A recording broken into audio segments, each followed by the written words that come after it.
Surprise, l'Apple TV a un droit à un tout nouveau modèle, plus compacte, plus puissante et moins chère. La version 2022 de la petite box de streaming à brancher sur la télé se destine à devenir le hub de vos produits connectés.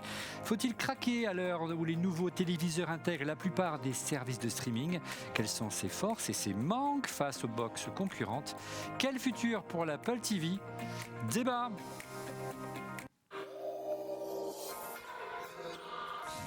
Et bonjour à toutes et à tous, vous regardez On refait le Mac, alias ORLM, très heureux de vous retrouver pour notre débat tech hebdomadaire. Merci infiniment pour votre fidélité, n'hésitez pas à nous soutenir en vous abonnant à notre chaîne YouTube bien sûr, avec comme chroniqueur ici en plateau à mes côtés Laurent Pantanache de Alloy et Associés, c'est ça? Alloy et Associés. Alloy et Associés. Si parmi vous, si parmi nos auditeurs, il y a des syndics de copropriété, qui me contactent, j'ai des choses pour eux. Voilà, des syndics de copropriété, très bien. Ouais, ou des avocats en droit immobilier, plutôt copropriété, mais qui me contactent, j'ai des choses pour eux. Sérieux. Et à tes côtés, on a la chance le beau gosse de la tech. De recevoir le beau gosse de la tech, à savoir Driss Abdi. Bonjour Driss. Beau gosse, et donc. Sportif, équipé d'une Apple Watch Ultra, testeur de tous les objets possibles imaginables, surtout s'il y a 4 roues, et accessoirement un grand utilisateur de l'Apple TV. Et de roues aussi. La marche à pied. Là, je commence à vraiment la tester, tu vois. Et l'Apple TV, tu l'as testé sous toutes les coutures? Oui, pas qu'un peu. Enfin, l'ancienne, on va en reparler. En duplex, l'incroyable, le grandiose, l'exceptionnel Christophe Degramme de Underside. Bonjour Christophe. Salut à tous, j'ai adoré ton texte, mais franchement, il faut pas, surtout que je pense que quelqu'un est passé derrière moi pour rajouter des mots. Yes, j'aimerais vraiment être aidé en fait parce que j'arrive pas à faire la différence entre ces deux. Alors à gauche, ça ressemble à l'Apple TV 2022 et à droite l'Apple TV de 2021. Il n'y a pas beaucoup. Salouya TV, c'est l'ancienne. C'est l'ancienne. Ça marche. Et puis vous retrouvez désormais notre ami Christophe tous les mois dans une nouvelle émission. Ça s'appelle On refait la pop. Regardez, c'est sur la chaîne YouTube d'On refait le Mac. C'est également sur podcast d'Apple. Une nouvelle émission qui s'appelle On refait la pop. Toute l'histoire de la pop culture et c'est avec désormais tous les mois. Avec notre ami. Allez voir la première, elle est topissime. Voilà. Elle est topissime. Je la passe en boucle. Voilà, et vous serez tous sur la dictée magique de Texas Instruments. Enfin, dernier chroniqueur cette semaine en duplex du sud de la France, notre ami Didier Policani de Mac Forever. Bonjour Didier. Salut Olivier, j'arrive après les beaux gosses de la tech, donc voilà, désolé. Ça va Didier?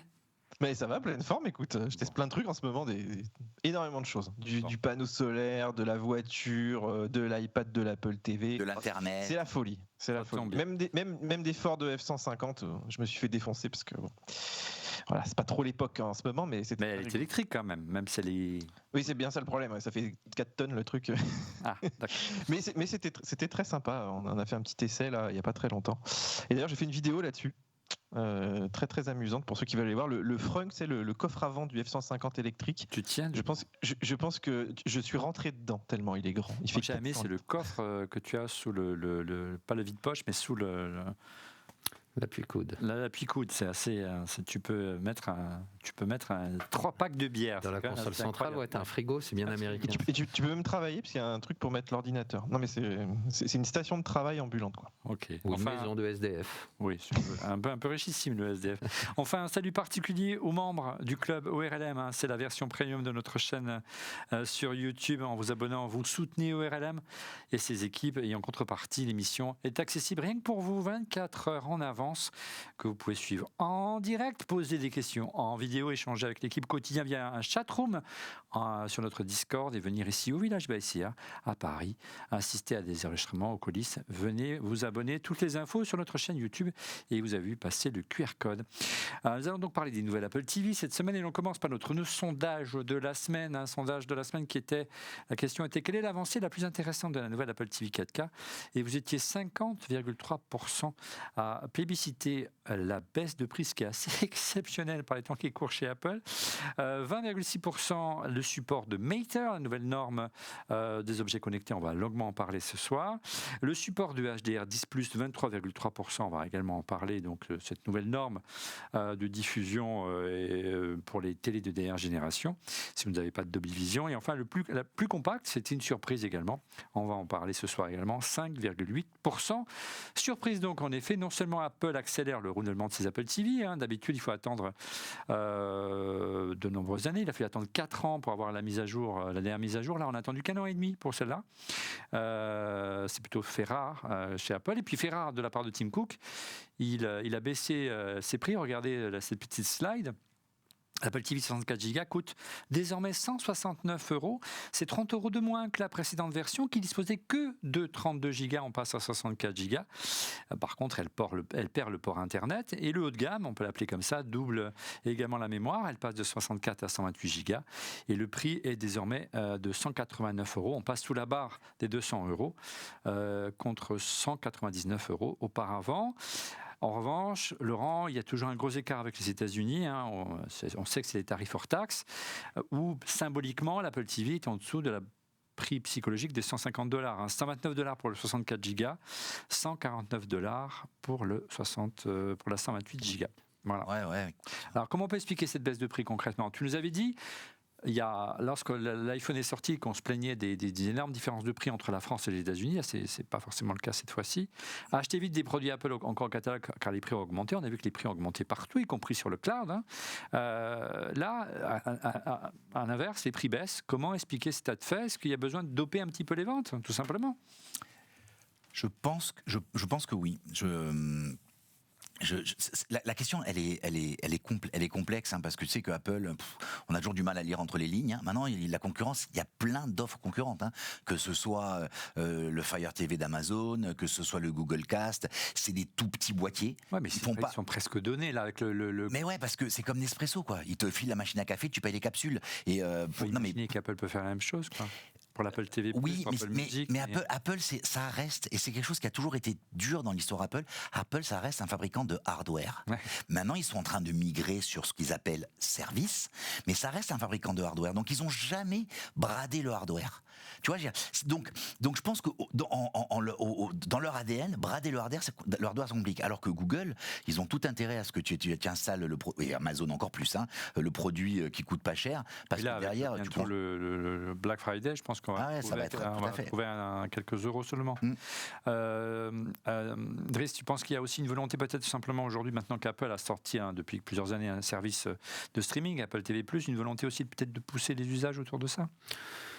Moi, je me dis que c'est peut-être aussi qu'aujourd'hui, dans les télés, la plupart des télés, toutes les télés neuves sont connectées. Donc déjà, tu as une énorme... En natif. Une télé. Il y a souvent un peu de TV+ dedans en plus. Tu te dis, à quoi bon ? Oui, aujourd'hui, ils prennent pratiquement tous les OS te permettent d'installer les apps les plus courantes. Donc je pense que là, tu as un gros concurrent. Donc est-ce justement, comme tu disais, une volonté de booster les ventes ? Parce que c'est ça le plus gros concurrent aujourd'hui. Après, tous ces petits boîtiers-là, ils sont surtout utiles pour les télés un peu plus anciennes. En clair, Didier et Christophe, quand Apple n'a pas le choix, il est capable de faire un petit effort sur les tarifs. Oui, c'est certain. Didier, peut-être que tu veux prendre la parole ? Non, moi j'avais envie de dire que si ça avait été une console de jeu, c'est-à-dire que si vraiment on avait une offre ludique intéressante et comparable à ce qui se fait, ça aurait été une console de jeu pas très chère.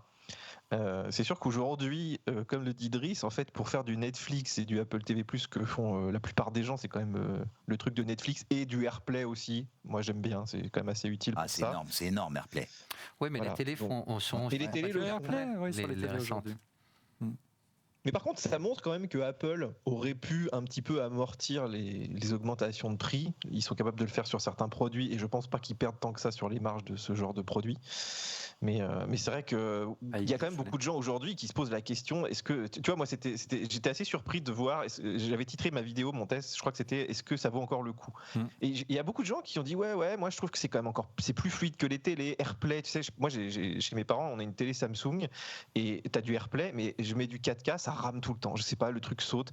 L'Apple TV ça saute pas. Enfin il y a un côté quand même extrêmement fluide dans les interfaces. Enfin c'est l'iPhone de la box TV en fait. Même tu vois là moi j'ai Free, il y a l'application OQE, enfin peut-être on va en reparler après, mais cette appli, je préfère l'utiliser sur l'Apple TV que sur la Freebox, même si c'est un objet dédié, parce que c'est plus fluide, il y a un côté, tu fais une petite recherche, un petit machin, tu utilises ton iPhone pour faire ton truc, tu vois, il y a quand même quelque chose que t'as pas, voilà, c'est la petite touche d'Apple.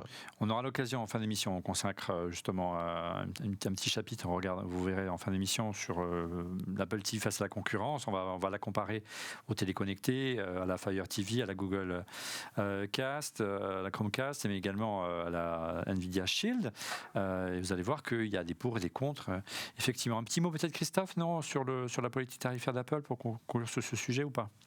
Oui, peut-être surtout sur les concurrents, et la concurrence dont on parlait avec les Google Cast, les Fire Stick, Fire TV d'Amazon, etc.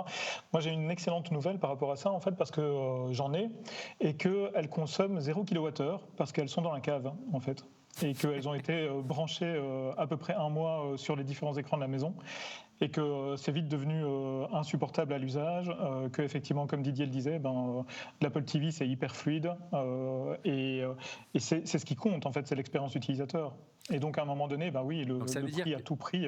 Ça veut dire quoi, Christophe, qu'il y a quand même un prix psychologique à atteindre, qu'aux États-Unis ils ont fait l'effort d'avoir le prix psychologique sur les $150, qui est quand même 150 €, on y est loin encore en France, on va j'espère arriver un jour, mais ils ont pris conscience qu'ils étaient quand même un peu petit-phasés au niveau des tarifs. Ça faisait des années qu'on le disait sur l'Apple TV, malgré toutes les qualités que tu as soulignées. Regarde cette réaction de Mano sur Twitter.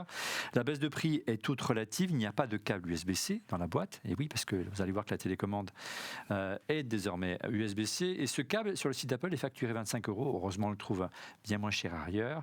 En contrepartie, il y a plus de stockage. Donc, globalement, baisse de prix. Mais c'est non plus pas très transcendant. Dans ce qui est surprenant, Mano, c'est que Apple baisse ses prix alors qu'il les augmente partout ailleurs dans sa gamme. Allez, bonne surprise pour la baisse de prix, bonne surprise pour le design qui évolue. Revue de détail. On pourrait presque l'appeler, messieurs, l'Apple TV Mini. On a été un peu frustrés qu'il n'y ait pas de keynote. On a découvert ça même c'était pas évident lorsqu'on a vu le communiqué de presse tomber. Et quand on l'a reçu, elle est plus petite. Ils ont modifié le design, qui n'avait pas bougé depuis 2015. Donc le boîtier est nettement plus compact. Elle perd 60 mm en hauteur et sur les côtés. Tu l'as filmé sur tous les angles, Didier, pour Mac Forever. Oui, elle est surtout moins haute. Et en fait, alors ça a l'air de rien parce qu'on se dit ouais, c'est quelques centimètres, mais des fois c'est le demi-centimètre qui te manquait, tu sais, pour qu'elle passe sous la télé. Et voilà, moi je trouve que en fait, t'as mieux pour moins d'espace. Donc c'est assez incroyable. Alors je sais pas si on va en reparler après, mais le fait qu'il n'y ait plus de ventilateur, enfin ils ont enlevé quand même beaucoup de choses qui prenaient de la place physiquement. Donc c'est plutôt pas mal. Et moi j'ai même fait des petites mesures de conso, puisque cette boîte chauffe moins et qu'elle a pas besoin de ventilo, parce qu'en fait elle consomme vraiment moins. Et on est passé, alors elle consommait pas beaucoup avant, mais avant je crois que tu étais autour de 5 watts, un truc comme ça. Ouais. Et là je crois que tu es autour de 2-3 watts. Enfin c'est vraiment ridicule. Tu vois, ça consommait déjà pas beaucoup, mais maintenant ça consomme encore moins. C'est un bel argument par les temps qui courent, Laurent. Ah ouais, non, moi je veux revenir sur le ventilo. Quand j'ai lu et quand j'ai entendu Didier, quand j'ai lu tes notes sur la préparation de l'émission sur le ventilo, j'ai dit mais il raconte n'importe quoi, il n'y a pas de ventilo. Du coup je suis allé prendre la mienne, parce que moi j'ai toutes les générations, je les ai toutes eues, et j'ai retourné, et effectivement l'ancienne, il y avait un ventilo, mais moi comme elle est dans la chambre, c'est pas moi qui l'utilise, c'est ma femme, et elle adore, donc ce qui est un miracle, donc ça veut dire que l'expérience utilisateur est très bonne, parce qu'elle aime pas. Non, elle est pas technophile.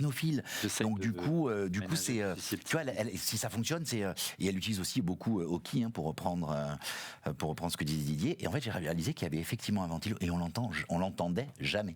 Tu vois, donc du coup je pense qu'il tournait comme très très lentement, et je pense que le fait de supprimer la partie de refroidissement, parce que là elle est fermée, tu vois, ça résout une partie de l'espace perdu. Ouais. Ils sont pas non plus cassés la tête, Driss ou Christophe. Après on va parler de la puce. La puce, c'est une puce de téléphone, et le téléphone n'a pas de ventilo, donc. Oui, on va en parler, mais concrètement. Et puis tu joues pas.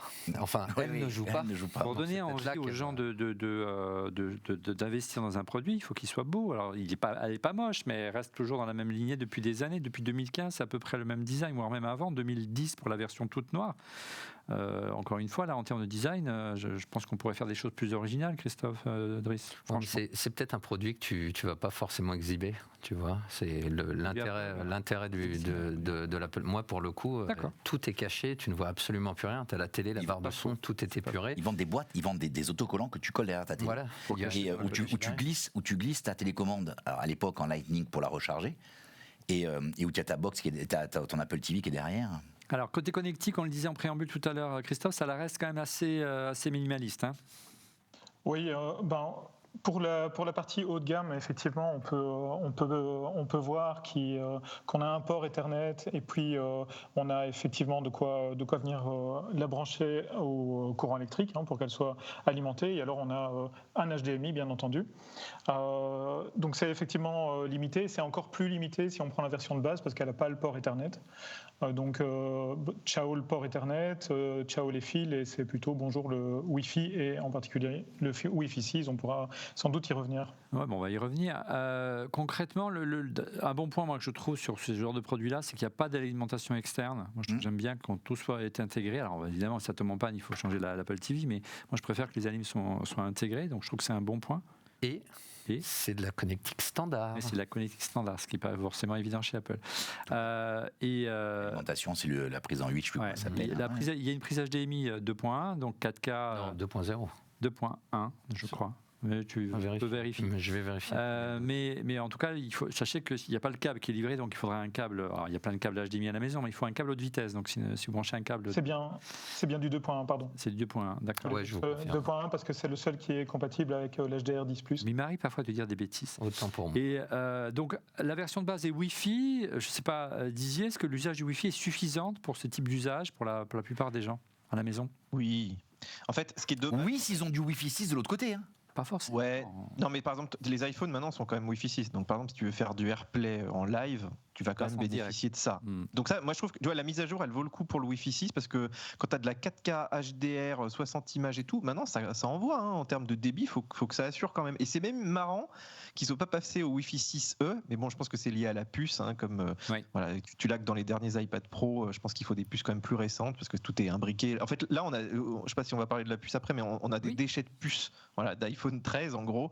Donc je pense que voilà, ils sont limités aussi par ils voulaient pas tout refaire non plus pour l'Apple TV, mais oui, le Wi-Fi c'est quand même pas mal. Mais moi, c'est vrai que quand je vois la différence de prix, je me dis l'Ethernet, si tu as la connectique, en plus comme dit Driss, c'est planqué derrière la télé, donc en général tu as tous les câbles qui arrivent. Si tu peux la mettre en Ethernet, c'est quand même vachement mieux parce que niveau voilà, surtout si tu es en immeuble, tu as beaucoup de parasites. Mais en même temps, je suis d'accord, je suis entièrement d'accord avec toi. Moi, j'en ai deux. J'en ai une qui est là où il y a tout ce qui arrive et elle est en Ethernet. À la box, et l'autre, celle qui est dans la chambre, elle est forcément, tu vois, je me suis pas embêté, elle est en Wi-Fi.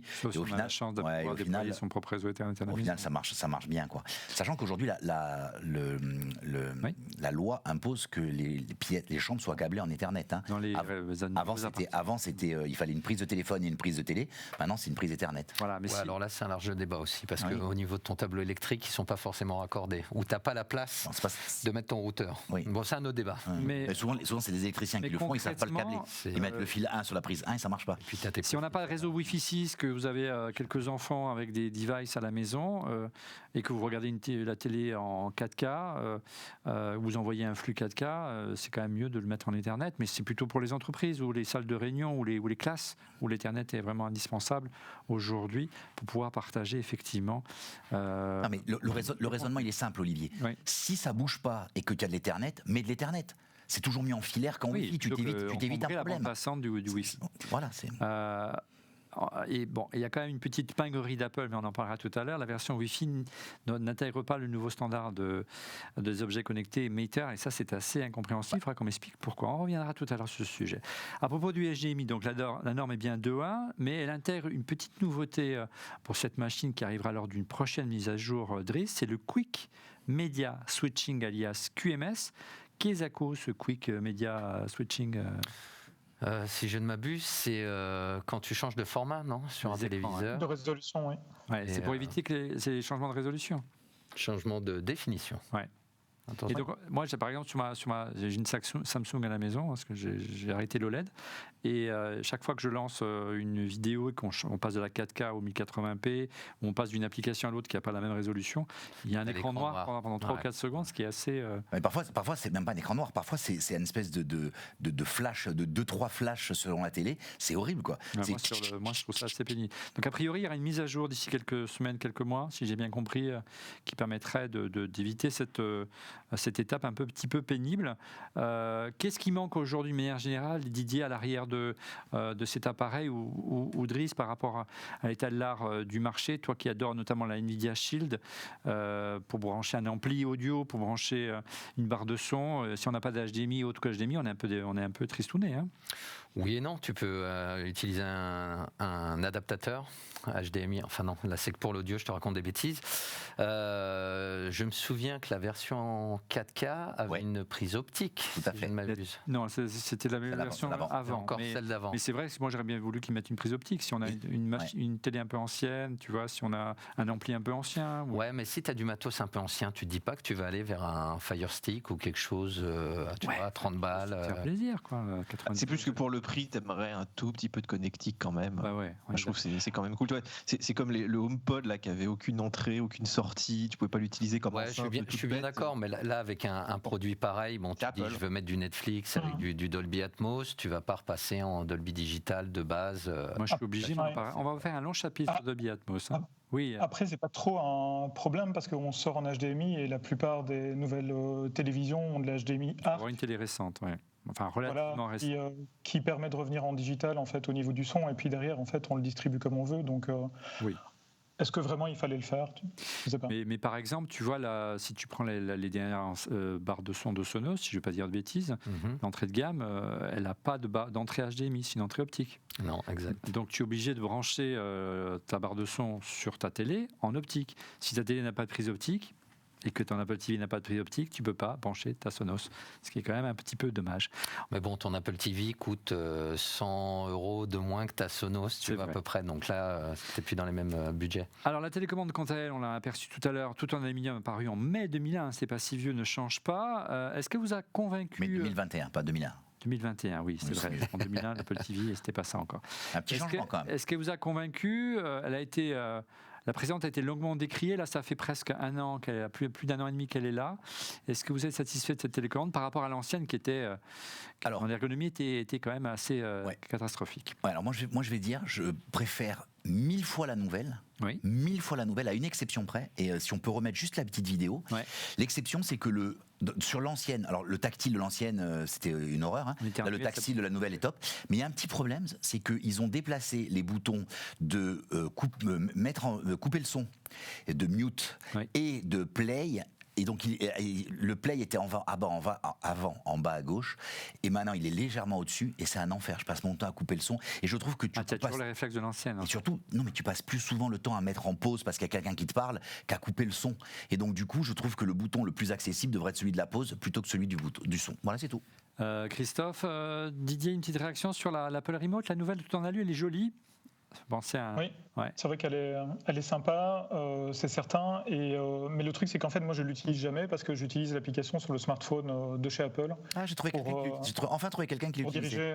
Merci. Pour diriger l'Apple TV. Et donc, je la cherche jamais parce qu'elle est toujours dans une armoire, en fait. Moi, elle passe toujours elle est plus petite, mais elle passe toujours dans les coussins du canapé. Je ne sais pas si ça te fait ça, Didier, mais moi, j'aimerais bien qu'il y ait un système pour la retrouver, Didier. Ça, c'est dommage qu'il n'ait pas mis l'espèce de AirTag intégré. C'est dommage aussi que, toi, quitte à la refaire un peu, qu'ils aient pas mis des boutons au moins phosphorescents ou un système pour l'allumer un peu. Ou rétroéclairé.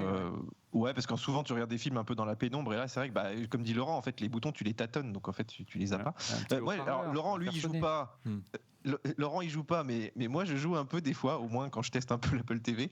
Et il y a quand même énormément de jeux maintenant qui marchent plus avec la télécommande. Oui, alors tu te trompes. Je m'inscris en faux contre ces allégations mensongères. Non, mais j'ai deux enfants. Non mais alors, tu vois, c'est marrant. J'ai deux enfants qui ont un contrôle parental strict grâce aux outils Apple, qui est génial. Et ils se sont rendus compte que l'Apple TV, elle était à mon compte. Du coup, ils se sont dit, mais on peut jouer sur l'Apple TV. Donc, j'ai acheté une manette de Xbox. Donc maintenant, ils ont contourné. Sauf que moi, quand je me suis rendu compte que mon temps commençait à monter en flèche, j'ai compris le coup et j'ai bloqué ça. Mais je sais ce que tu vas dire. Et il y a effectivement un paquet de jeux où si tu n'as pas une manette, tu peux plus jouer. Alors qu'avant, c'était des jeux assez simples, tu vois, un peu assez casual. Et tu peux plus le faire. Oui, Didier, je suis entièrement d'accord avec toi. Tu n'as plus l'accéléromètre, c'est ça? Avec les manettes de PS5. Oui, ils ont enlevé le gyroscope accéléromètre. Mais en plus, c'est bizarre parce que tu te dis quand même. C'est pas non plus des. Non, mais ils y sont, les gyroscopes. Enfin, je pense que dans les puces, ils y sont. Donc c'est vraiment très bizarre. Mais je sais pas pourquoi ils ont fait ça. Et rappelle-toi, au début, même ceux qui développaient des jeux, ça devait être supporté par la télécommande, ce qui était un enfer parce que c'est injouable un peu les jeux. Mais pour des petits jeux un peu basiques, tu sais, ou de voiture où tu as juste à la tourner, c'était bien pratique. Et un truc amusant, c'est que tu vas sur l'App Store. dans la plupart des jeux qui sont dans le top 10, en fait, ils sont pas jouables avec la télécommande. Donc, il faut obligatoirement une manette de jeu. Après, je conseille aux gens d'en acheter. Maintenant, on trouve même des pas très chers et ça marche Oui, on bien. peut reconvertir une manette de console de jeu, ça marche très bien aussi. Moi, j'ai une question à vous Surtout, poser. attends, ils ont élargi. Je crois que même celles de la Switch sont compatibles. Oui, la Switch, ça marche. C'est ça. Donc, tu vois, PS4, tu peux- PS5, je crois que même peut-être la PS3. Driss, Ouais, laissez j'ai une parler question- Driss. J'ai une s'il vous question à plaît. vous poser. Moi, Oui. c'est mis à part le jeu vidéo, cette télécommande, elle vous sert vraiment parce que Moi, la quand je la télécommande trouve, oui. de votre télé, vous en faites quoi? Ah, non, Parce qu'en fait, elles sont j'aime. CEC, c'est Oui, du tu peux HDMI utiliser- CEC. Oui, c'est vrai. Et moi, bon, j'ai la précédente version de l'Apple TV et la télécommande, c'est marrant, là, je l'ai ressortie tout à l'heure, elle est pleine de poussière, je ne m'en sers jamais. Tu Si je utilises prends la télécommande de ta télé. la télévision et tu contrôles aussi bien l'Apple TV que la Shield, tu contrôles tout. Alors, moi, C'est le contraire. Moi, c'est la télécommande de l'Apple TV. Dès qu'il allume, s'allume la télé. Du coup, j'utilise plus la télécommande de la télé. Parce que le son, tu le règles. Et moi, je la trouve très agréable. Elle a une petite taille, elle est sympa. Ouais, mais tu n'utilises que l'Apple TV. Que l'Apple Alors que TV. la télécommande de ta c'est télé, vrai. tu Mais peux j'utilise utiliser que l'Apple TV. les applis de la télé. Si tu as un paramétrage quelconque à faire, enfin, tu vois, et elle commande tout. Et elle commande, je te dis, toutes les entrées. Dès lors que tu bascules sur une entrée, cette télécommande te permet d'accéder à toutes les fonctionnalités. Moi, j'avais beaucoup aimé le nouveau mode tactile, vous savez, du petit trackpad qui permettait de faire des avances plus facilement et de manière plus précise que l'ancienne version. Mais je trouve que ça marche pas bien et c'est pas bien supporté par les applications. Ouais, on a D'ailleurs, chez Free, ça marche pas, tu vois. Ouais, on a un auditeur qui nous dit quelque chose d'intéressant. Tu vois, en fait, il dit la même chose que ce qu'on est en train de dire là. C'est grosso modo, selon la personne, selon la personnalité, il y en a qui utilisent l'un ou l'autre. Et lui, il nous dit, ben moi, j'utilise l'appli aussi. Mais les autres membres de sa famille utilisent la télécommande. Tu vois, c'est vraiment la même discussion qu'on est en train d'avoir là, quoi. Ouais, c'est ça. Ça dépend de la télé que t'as aussi. Parce que moi, j'ai une télé LG et j'adore la télécommande de la télé LG. Tu sais, t'as le curseur à l'écran. Ouais. Et je sais pas, c'est bien fait. Mais en fait, moi, par exemple, moi, franchement, je galère toujours un peu avec ce pad tactile quand même. Je trouve que il y a un peu d'inertie et je sais pas, c'est pas totalement fluide. Alors que la souris, j'arrive mieux, tu vois. Voilà, il faut quand même préciser, on l'a dit en préambule tout à l'heure, la prise Lightning a été abandonnée, l'USB-C est maintenant de rigueur. On s'aperçoit que de famille en famille de produits, Apple abandonne sa prise propriétaire. On voit que l'Union européenne a eu une action constructive, on peut le dire, dans ce domaine. Et le prochain appareil qui devrait être équipé à la rentrée, ça va être l'iPhone 15, on verra ça. Notez qu'effectivement, que le câble USB-C n'est pas livré, encore une pingrerie d'Apple, mais on en est un petit peu oublié. L'iPhone 15, on va en parler dans un instant parce qu'on va parler du busomètre. On va parler également, après ce premier tour d'horizon de cette édition 2022 de l'Apple TV et des fonctions principales, on va s'intéresser justement à ce qu'il y a sous le capot. Mais avant, on va prendre un petit moment avec Didier et parler des dernières rumeurs ou infos autour du busomètre.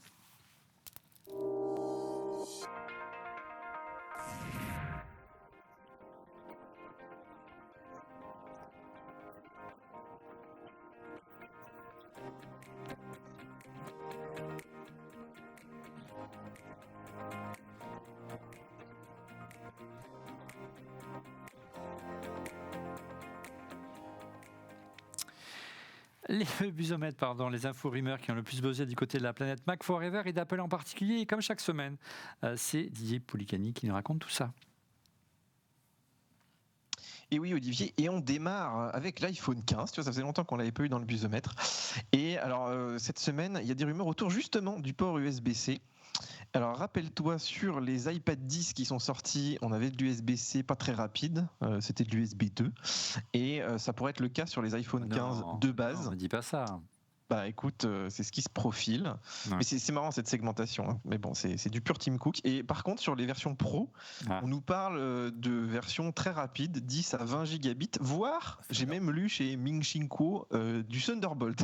Comme l'iPad Pro. Qui paraîtrait un peu surfait quand même pour cette connectique. Bon, voilà, faut voir ce que tu fais vraiment avec ça. En RAW, ça peut être intéressant. Mais bon. Oui, c'est sûr. Non, mais il peut y avoir des usages. Mais en fait, ça pourrait avoir un usage si ton iPhone devient une espèce d'ordi que tu connecterais à un écran, tu vois, qui se transformerait là, comme les Samsung Deck, etc. Là, en ordinateur. Là, tu pourrais dire oui, c'est d'avoir une vraie connectique puissante pour balancer de la vidéo, pour balancer des accessoires. Ça pourrait être assez cool, quoi. Ouais, mais rester à 480 mégabits sur l'iPhone 15, c'est d'entrée, enfin non pro, c'est quand même une hérésie. Mais passons, on verra ça à la rentrée.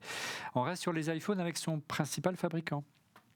Oui, Foxconn qui fait un peu la une en ce moment, en tout cas sur les sites asiatiques qui parlent de l'état des chaînes de production. Tu sais que c'est toujours Covid-land en Chine, là, ils ont vraiment des restrictions terribles. Du coup, les gens ne veulent plus aller travailler, donc ils ont un vrai exode. On en avait parlé, je crois que c'était la semaine dernière. Il paraît qu'il y aurait à peu près la moitié seulement des travailleurs qui seraient dans les usines de Foxconn, et la Chine aurait même réquisitionné l'armée. Je ne sais pas si tu te rends compte, pour aller travailler sur les chaînes de production. Ouais. Je ne sais pas si vous avez vu Didier. Tu as vu les images, hein, les gens sautent des barrières avec des barbelés pour s'enfuir des usines, pour ne pas être enfermés dans les usines. Il ne peut pas être confiné dans les usines. Et c'est un risque, parce qu'ils risquent de perdre leur job, ils risquent le truc. Les mecs, ils sont dans une panique. Tu vois, les gens, ils jettent leurs valises par-dessus, ils escaladent, mais des gens normaux, quoi, pas des Marines, quoi, tu vois. Et tu les vois escalader les trucs dans les barbelés, tu te dis, les images sont hallucinantes. Je vous invite à revoir une interview de Steve Jobs par Walt Mossberg qui dit que les usines Foxconn sont formidables. Il y a même des piscines. On parle des AirPods. Oui, alors je ne sais pas si tu as vu le bal des mises à jour de firmware d'AirPods ces derniers jours. Et ça a même pas mal râlé parce que tu sais qu'il y a la réduction de bruit, alors qui était hyper efficace, puis qui est devenue moins efficace. Bon, et puis c'est toujours difficile à mesurer en plus ces trucs parce que tu as des firmware qui sortent, Apple les documente pas. Mais apparemment, ça pourrait être lié à des brevets. Voilà, Apple voulait pas forcément payer les royalties, etc. Le truc, c'est qu'on ne sait pas vraiment si c'est vraiment ça, puisque c'est hyper mystérieux. Moi, le seul truc que je trouve un peu bizarre, c'est que tu achètes un produit, il est mis à jour un peu en fond comme ça, et la fonctionnalité entre guillemets change sans ton accord, sans que tu sois au courant. Ouais. Et bon, là surtout sur de la réduction de bruit, il y a beaucoup de gens qui l'utilisent. Quand tout à coup elle marche plus, t'as quand même payé ton produit assez cher, quoi. Et le pire souvenir qu'on a à propos de cette attitude politique d'Apple de modifier les choses sans rien dire, rappelle-toi, c'est l'histoire de la batterie Gate. Hein. C'était Apple a été pris dans le pot de confiture. On reste encore. Il y avait U2 aussi, l'album U2, U2 qui était pas mal. Ouais, c'était un cadeau offert, un peu empoisonné. On parle de puces cette fois-ci. Oui, car TSMC, donc, qui est taïwanais, comme son nom l'indique, c'est aujourd'hui la plus grosse usine de puces, en tout cas pour smartphones, pour ordinateurs. Et en fait, Apple est tellement dépendante de TSMC qu'ils sont très embêtés déjà du sort potentiel de Taïwan, on ne sait pas trop ce qui va se passer, et surtout de tous les problèmes aujourd'hui qu'on a en termes d'approvisionnement, de transport, de géopolitique. Donc TSMC va faire une usine aux États-Unis, et Apple a déjà annoncé qu'il serait client. Alors ça, bien évidemment, pour 2024, voilà. Mais c'est un peu pour rassurer peut-être aussi les investisseurs qui se disent qu'il y a quand même un risque énorme, parce que s'il n'y a pas TSMC demain, Apple, je pense que c'est fini. Vraiment, c'est-à-dire qu'Apple ne peut plus rien faire. Et t'imagines un peu, Apple est quand même ultra dépendante de cette. Alors elle dépend de plein de choses, mais là, elle a vraiment qu'un fournisseur. Et c'est ultra critique parce que ça produit les puces, quoi. Et effectivement, il y a beaucoup d'inquiétudes parce que suite aux événements et à la guerre en Ukraine notamment, ça pourrait donner des idées après les Russes que la Chine récupère le territoire taïwanais qu'ils considèrent leur appartenant depuis longtemps. On termine encore avec l'iPhone, on en parle énormément cette semaine. Alors regarde, je viens de recevoir mon terminal Starlink, je pensais que c'était plus gros que ça. Ouais. En fait, c'est tout petit. Non, je plaisante, ça, c'est juste l'adaptateur. Mais l'avenir est peut-être au satellite, Olivier. Ouais. Et effectivement, Apple, donc, qui t'a promis les appels satellites, l'envoi de messages ultra compressés en cas d'urgence avec ton smartphone, ce qui peut potentiellement t'arriver, qui devait arriver peut-être chez nous un jour ou peut-être pas, on ne le savait pas. En tout cas, là, c'est officiel, ça va arriver à la fin de l'année. Et ils vont même mettre dans iOS 16.2 une espèce de démo, de truc de test pour que tu puisses tester, parce qu'en fait, tu réponds à des questions et après il te génère, tu te rappelles le petit SMS qu'il va envoyer à travers le satellite. Donc voilà, c'est amusant parce que du coup on pourra le tester sans le tester, parce que forcément tu vas pas appeler les urgences pour rien, mais ça permettra de voir un petit peu comment ça fonctionne, est-ce que tu captes facilement les satellites et tout. Donc c'est plutôt une bonne nouvelle pour ceux qui ont, pour acheter notamment que la constellation de satellites a été en train de s'agrandir, elle n'est pas limitée au territoire. Ils auraient investi un demi-milliard quand même dans la société qui gère ces satellites. C'est quand même pas rien. Ouais, moi, ce que je veux dire, c'est je pense qu'en fait, ils ont besoin de data. Et je pense que cette petite application de test, c'est pas du tout le style Apple. C'est qu'en fait, ils ont besoin de valider, quoi. Donc en fait, ils vont te dire allez tester, et derrière tu vas aller toi, on sert de bêta-testeur. On sert de bêta-testeur pour voir si ça fonctionne ou pas, tu vois, nous sommes le produit. Nous sommes une partie du produit. C'est ce tout le monde va le faire, tout le monde va adorer. Mon satellite, il est où mon satellite? Oui, t'imagines. Ou alors c'est un coup de génie de marketing de se rendre compte qu'effectivement ça fonctionne et que les gens se disent waouh, mais il y a que ça fonctionne parce que si tu es dans une situation de danger. Perdu dans Ajaccio. Non, il n'y a pas de problème de connexion à Ajaccio, contrairement en Haute-Corse. Mais passons. Si tu te retrouves perdu dans le maquis, que tu appelles d'urgence et que l'appel d'urgence ne marche pas, je pense qu'Apple a des soucis à se faire. Ajaccio a une chance de se perdre dans le maquis, il ne sort pas d'Ajaccio. Non, nous, on est plus smart, on sait naviguer. Allez, retour sur l'Apple TV. Gros plan sur ce qu'Apple a greffé sous le capot de son petit pavé noir. Puissance maxi au registre de cet Apple TV 2022. Apple a greffé la puce de l'iPhone 13 Pro et de l'iPhone 14. Est-ce que c'est bien résumé, Didier ? Eh ben, tu as tout à fait raison. À un petit détail près quand même, c'est que alors je sais plus quel est le terme technique, mais en gros, quand tu as des puces qui sont un peu mal faites, en général, soit tu essayes de les recycler sur une gamme inférieure, tu sais, comme dans les cartes graphiques, les processeurs et tout. Mais comme Apple, voilà, en général, ils arrivent quand même à peu près à avoir différentes gammes de puces. Ils préfèrent avoir tout leur cœur. Mais là, voilà, il y a un petit cœur de moins. C'est comme le MacBook Air, comme sur quelques produits, on a des choses comme ça. En fait, c'est parce que c'est des puces qui n'ont pas passé les tests.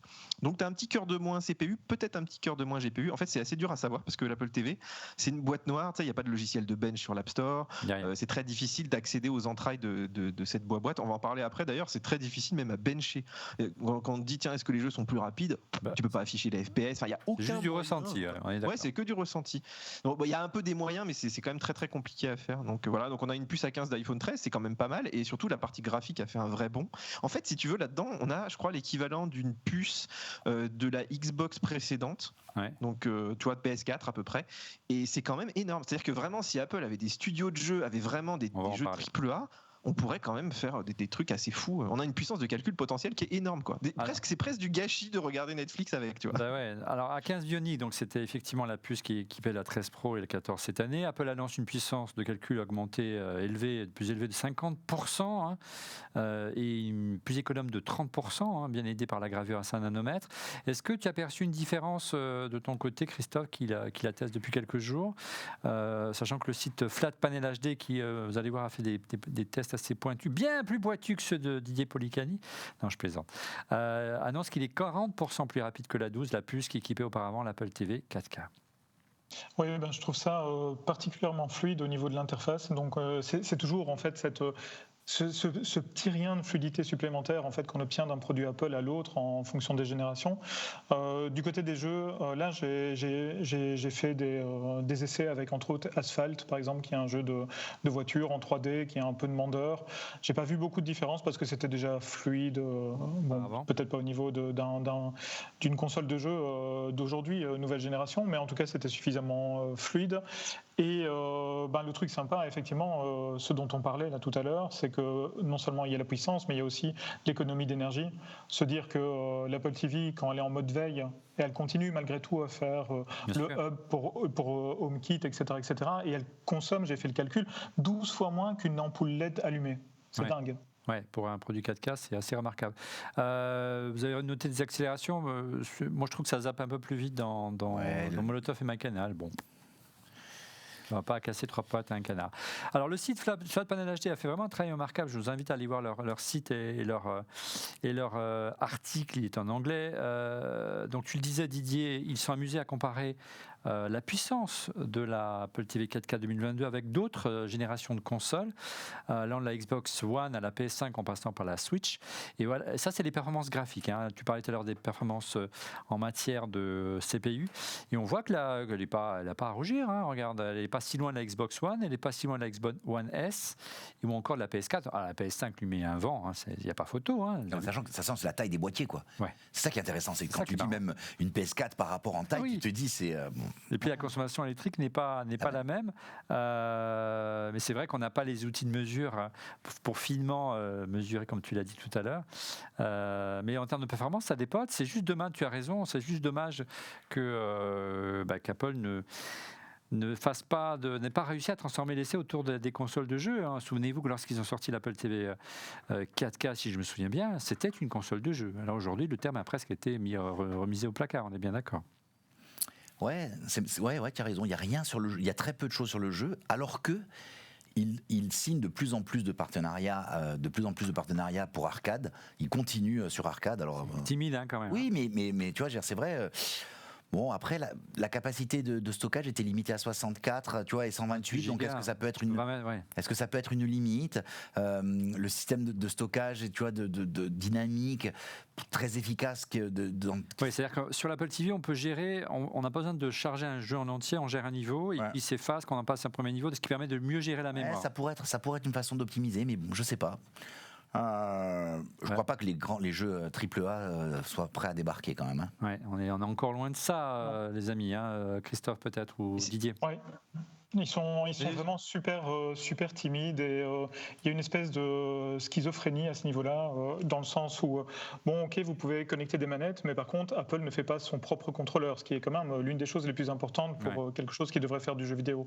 On pousse Apple Arcade, mais c'est du casual gaming. Il n'y a pas donc casual gaming, c'est vraiment le jeu pour tous les jours, comme on l'a sur le smartphone de Apple ou sur l'iPad. Et donc on va pas avoir effectivement les AAA, etc. Les AAA pour ceux qui sont pas gamers, c'est tous les grands jeux qu'on retrouve sur toutes les consoles. Les blockbusters. Les blockbusters qu'on retrouve partout. Je sais pas moi, les jeux de F1 par exemple. D'ailleurs, il y a depuis un temps, il était là, mais ils l'ont oublié depuis. Mais c'est vrai que la puissance n'était pas forcément au rendez-vous.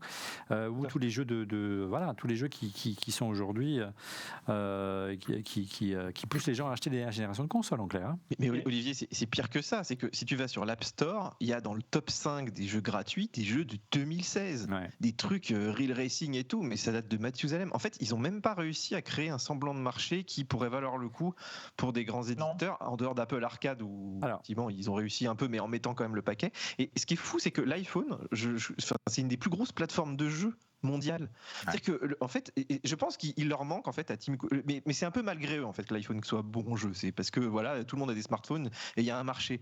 Mais Tim Cook a les moyens, mais ils ont aucune culture gaming. Moi, tous les gens que je connais qui travaillent en interne, ils me disent, mais c'est un peu comme les réseaux sociaux. C'est un truc, ça existe pas chez Apple. Ils détestent ça, les TikTok, tous ces trucs-là. S'ils pouvaient les virer Twitter de l'App Store, ils le feraient.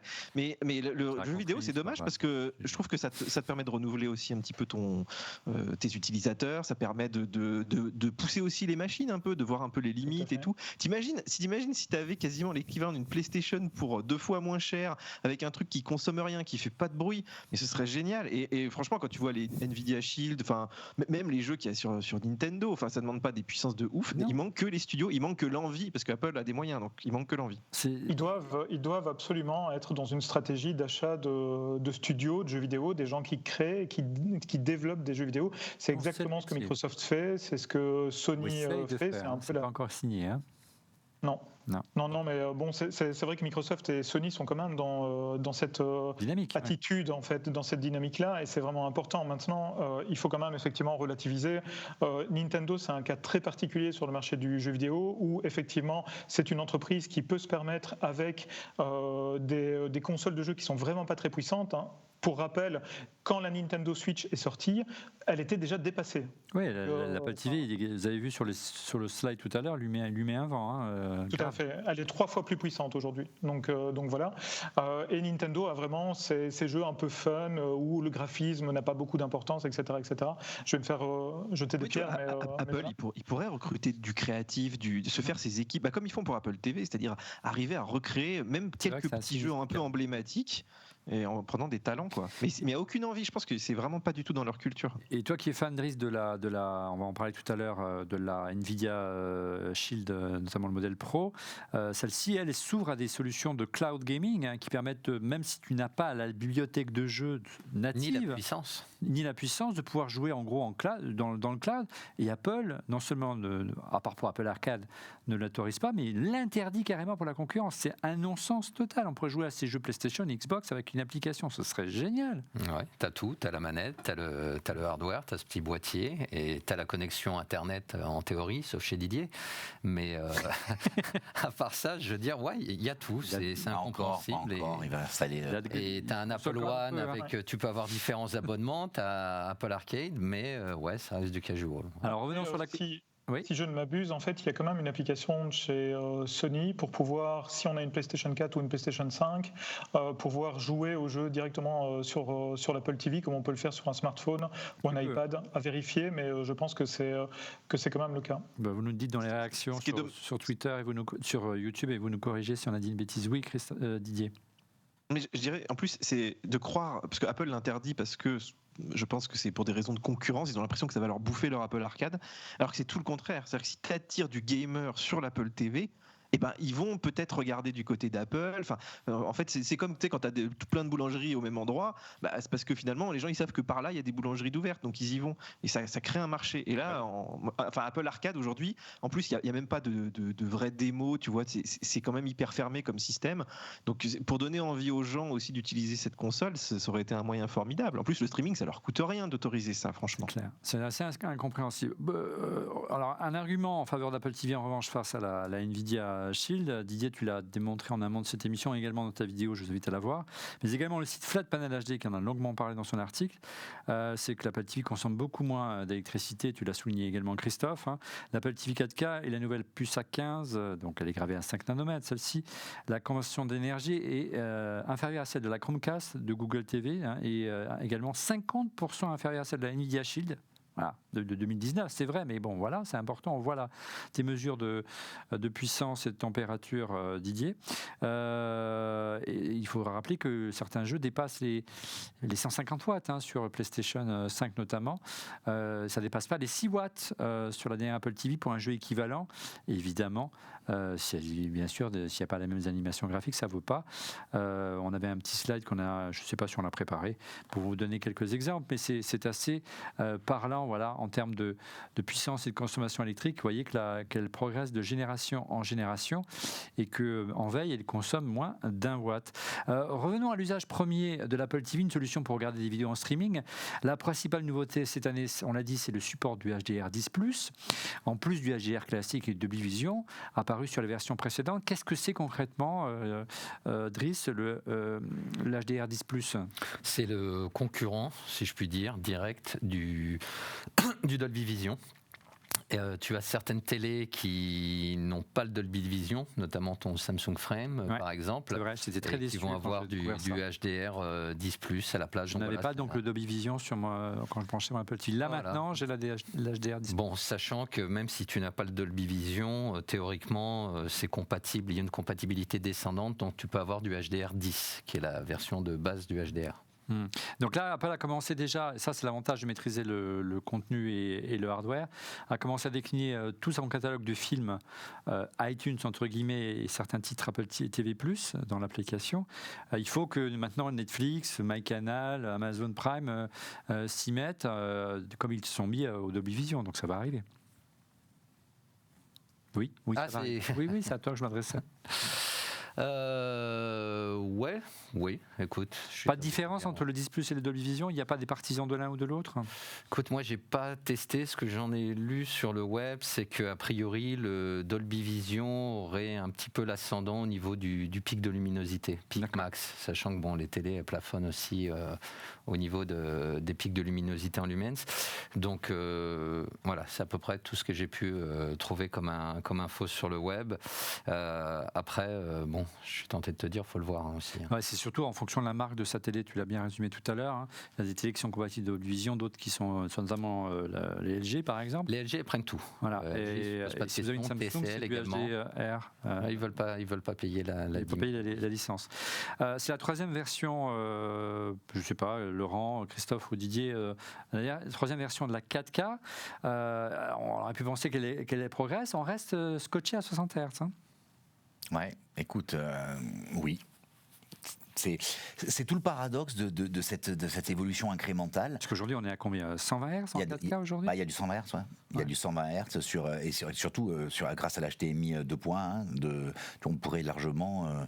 Et je pense que la 15, une des questions que se posait, c'était est-elle assez puissante? Mais elle est déjà pour tous les affichages. Elle était sur le téléphone, ils étaient en 120 Hz, tu vois. Donc attention, je fais pas le parallèle entre les deux. Je te dis juste que théoriquement, ils auraient pu le faire. Théoriquement, je vois pas un truc. Ouais, moi, je vais vous poser une question. À quoi ça sert le 120 Hz, mis à part les jeux vidéo? Les jeux vidéo, Driss. Je viens de te dire à quoi ça sert, mis à part les jeux vidéo. Si c'est une console de jeu, tu te dois d'être. Oui, mais t'as pas les jeux on s'enverse. C'est bien, c'est un bon point. Alors justement, puisque la parole, tu consommes plus de bande passante, tu trouves pour rien. Parlons du son, on avait déjà le Dolby Atmos 5.1 et 7.1, de l'audio spatial, on en avait arrivé avec Apple Music dans les versions précédentes de l'Apple TV 4K. Alors moi je suis un peu frustré parce que j'ai une Sonos Arc à la maison, j'ai une Apple TV et le Dolby Atmos, j'ai une Apple TV et j'ai une Samsung et le Dolby Atmos, ça marche pas super. Par moment il prend en charge avec Apple TV le Dolby Atmos, je bascule sur Netflix, j'ai pas le Dolby Atmos donc j'ai pas du tout de son, alors que le fichier Dolby Atmos, je bascule sur Amazon, ça marche, je bascule sur ma canal, il n'y a pas de Dolby Atmos, ça marche pas. C'est quoi ce bordel ? Regarde, je me suis arraché les cheveux avec cette histoire. Bon, j'ai la solution à ton problème. Le bordel vient de ta télé. On a un système qui était censé être beaucoup plus simple avec une seule HDMI. Ben oui. Tu branches ton Apple TV dans ta télé fait hub HDMI et tu renvoies le signal audio en iARC sur ta ARC. Mais il y a des bugs, donc il faut que tu ailles dans le menu de ta télé, que tu désactives le mode Atmos ou que tu désactives ceci, cela. C'est incompréhensible. Alors j'avais contacté le support. Je sais donc là plus, c'est pas Apple. Samsung. Non, là en l'occurrence c'est Sonos qui dit va voir Samsung qui dit va voir Sonos. D'accord. Là où il y a par contre un problème, moi ça m'agace et c'est pour ça que j'ai adopté ça, parce qu'en fait, moi, à l'origine, j'étais pas spécial. Ça, je l'ai gardé dans un tiroir. C'est la Nvidia Shield. Je l'ai gardé dans un tiroir pendant 2 ans. Elle me servait à rien. Et j'ai ripé des Blu-ray 4K. Alors, je vous l'accorde, c'est un usage. Non, mais il y a beaucoup de gens comme toi qui préfèrent posséder leur bibliothèque de films. Bah oui, parce que t'as déjà des DVD. Je ne veux pas savoir par quel moyen ils la possèdent. Tu sais que t'as déjà des DVD, tu les achètes, puis quelques années plus tard, t'arrives plus à les lire. Ouais. Donc, tu les ripes dès le départ, et voilà. Et là, c'est plutôt la force d'une solution comme celle-là, même s'il y a des solutions qui permettent de le faire sur l'Apple TV. Ton Apple TV ne décodera pas de Dolby True HD, par exemple. Piste son non compressée. Ou du Dolby Vision True HD, Dolby Atmos True HD non plus, il ne va pas te décoder. Alors, le codec, l'Atmos, si tu veux, c'est juste des métadatas. Ouais. Donc, t'as pas du Dolby Atmos, c'est du Dolby True HD. On va avoir du Dolby Digital, Dolby Digital Plus, Dolby True Atmos. Et là-dessus, on va pouvoir coller des métadatas. Des métadatas Atmos. Je ne sais pas si c'est assez clair. J'arrive à peu près. Et l'Apple TV, si tu veux, tu utilises... alors moi, j'utilisais par exemple Plex et je lisais une source déportée. Donc tu stockes tes films dans un NAS, par exemple. Plex, c'est exactement c'est une application qui vous permet d'afficher comme l'interface de... J'appelle ça Drissflix. Tu vois, j'ai mes films sur mon NAS et je les stream. Voilà. C'est remarquable, ça va chercher les jaquettes, les descriptions. Alors, ça marche super bien avec des films qui sont en Dolby Digital, il n'y a aucun souci, mais dès lors que tu veux envoyer un fichier qui envoie du lourd, là, tu ne peux rien faire. Et tu vas me dire, oui, tu chipotes, mais non, parce que j'ai fait le test. Bon, j'ai trouvé la solution, donc utiliser une Nvidia Shield de 2015 ou 2017. Enfin, c'est un délire, tu vois. Et le truc, là, m'envoie effectivement cette piste son. Et j'ai fait une comparaison, parce que tu vas me dire, bon, on s'en fout. Non, tu prends un film, par exemple, sur Netflix, j'avais mis, c'était quoi ? C'était... Ready Player One de Steven Spielberg. Bon, ok, tu vois, tu as une scène de course de bagnole qui est assez impressionnante et je mets la même chose avec mon fichier en Dolby True HD. Tu baisses le son, tu ne le laisses pas au même niveau que sur ta ARC, tu ne laisses pas le même niveau, et surtout, tu as une dynamique. Là, tu l'entends réellement, la compression. Tu te rends vraiment compte de la compression. Avec des copains qui sont vraiment des purs home cinéma à la maison, ils ne jurent que par le DTS. Voilà, donc ça ne m'étonne pas ce que tu me dis. Alors là, c'est encore une autre question. Le DTS et le DTSX ne sont pas non plus forcément pris en charge. Donc, tu vois. Donc voilà, au niveau des codecs audio, c'est... Donc en clair, si on est vraiment un aficionados et qu'on veut stocker ses films, même s'il y a des solutions pour les lire assez facilement et que Apple a autorisé ce type d'application pour les lire à distance, ces films qu'on a sur un disque dur par exemple externe ou un NAS plutôt qu'un disque dur externe.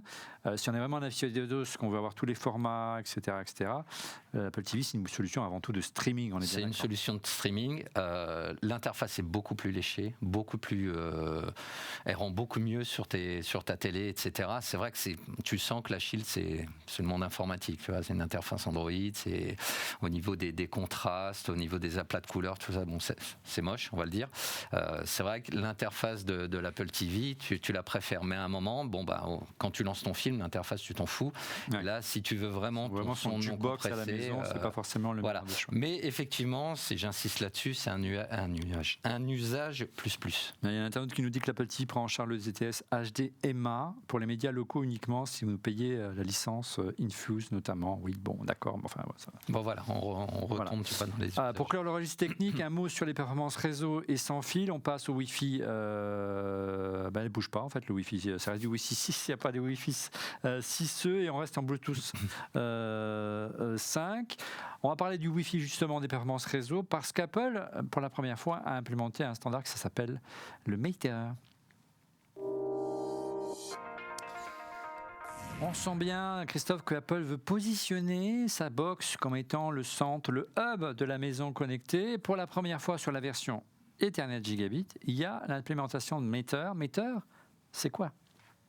Alors, en fait, avant d'expliquer ce que c'est que Matter, il faut d'abord parler de Thread, qui est la couche juste en dessous et qui est en fait la couche dont parle Apple en fait et qui nécessite réellement donc le haut de gamme de l'Apple TV 4K actuel.